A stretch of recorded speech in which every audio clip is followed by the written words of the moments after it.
গড়মাৰীৰ হাউচুৰিত ভয়ংকৰ পথ দুৰ্ঘটনা তীব্ৰবেগী বাইক আৰু চাইকেলৰ মুখামুখি সংঘৰ্ষ কামৰূপ জিলাৰ চমৰীয়া সমষ্টিৰ অন্তৰ্গত জোৰশিমলী আৰক্ষী চকীৰ অন্তৰ্গত কালাতলী গড়মাৰী পকী পথৰ হাউচুৰি গাঁৱত সন্ধিয়া এক ভয়ংকৰ পথ দুৰ্ঘটনা সংঘটিত হয়।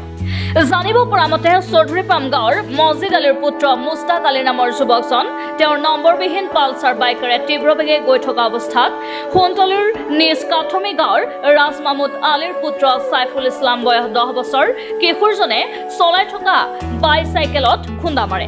ফলত দুয়োজনেই গুৰুতৰভাৱে আঘাতপ্ৰাপ্ত হয়। সংকটজনক অৱস্থাত স্থানীয় লোকে ততাতৈয়াকৈ দুয়োকে গৰৈমাৰী সামূহিক স্বাস্থ্য কেন্দ্ৰত ভৰ্তি কৰে যদিও প্ৰাথমিক চিকিৎসাৰ অন্তত স্বাস্থ্যৰ অধিক অৱনতি হ'বলৈ ধৰাত চিকিৎসকে উন্নত চিকিৎসাৰ বাবে জেমচিএইচলৈ প্ৰেৰণ কৰে। তৰে সাইফুল ইছলাম নামৰ কিশোৰজনৰ অৱস্থাও ঠিক সংকটজনক বুলি জানিব পৰা গৈছে। আনহাতে দুৰ্ঘটনাৰ খবৰ পাই জোৰশিমলী আৰক্ষী চকী আনহাতে এই ঘটনাৰ খবৰ পাই জোৰশিমলী আৰক্ষী ঘটনাস্থলীত উপস্থিত হৈ পৰিস্থিতিৰ বুজ লোৱাৰ লগতে বাইক আৰু চাইকেল দুয়োখনেই আৰক্ষী চকীলৈ লৈ যায়। এই ঘটনাই অঞ্চলজুৰি চঞ্চলৰ বিৰাজ কৰিছে।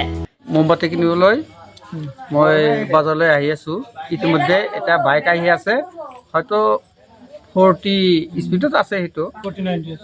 তাৰপিছত সেই বাইকটো অভাৰটেক কৰিলে, একদম ফ'ৰ্চ, কিমান স্পীডত নাজানো, একদম ভ্ৰোট কৰি একদম অভাৰটেক কৰি আহিলে। মই এটা গালি দিছোঁ। আগত যিটো বাইক আছিল সেইটো 40 স্পীডত আছিল, সেইটোৰ অভাৰটেক কৰি আহি ল'ৰাটোক লগাই দিলে। এইটো অভাৰটেক কৰি আহিছে, মই পিছে পিছে আহি আছোঁ। আহোঁতে এই 1 মিনিটো হোৱা নাই, তো 10 ছেকেণ্ডমান পিছত শব্দ পালোঁ। মই তাতে কৈছোঁ যে ৰাস্তাত পানী আছে, সেই পানী খুৱাই দি ভাল কৰ। মই মানা কৰিছোঁ এই মানে স্পীডত নাযাবি।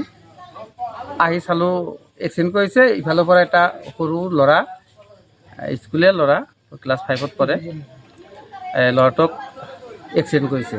এক্সিডেণ্ট এনেধৰণে কৰিছে, ই সম্ভৱতঃ নাবাচে।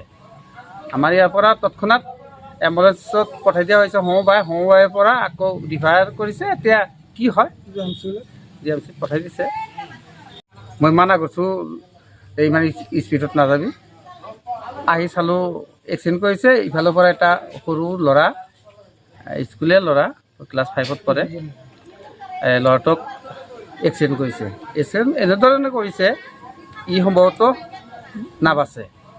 আমাৰ ইয়াৰ পৰা তৎক্ষণাত এম্বুলেঞ্চত পঠাই দিয়া হৈছে। সমবায়ৰ পৰা আকৌ ৰিফাৰ কৰিছে। এতিয়া কি হয় জিএমচিত পঠাই দিছে। সোণতলীৰ পৰা আবুল হাছেমৰ ৰিপৰ্ট, আছাম লোকেল নিউজ।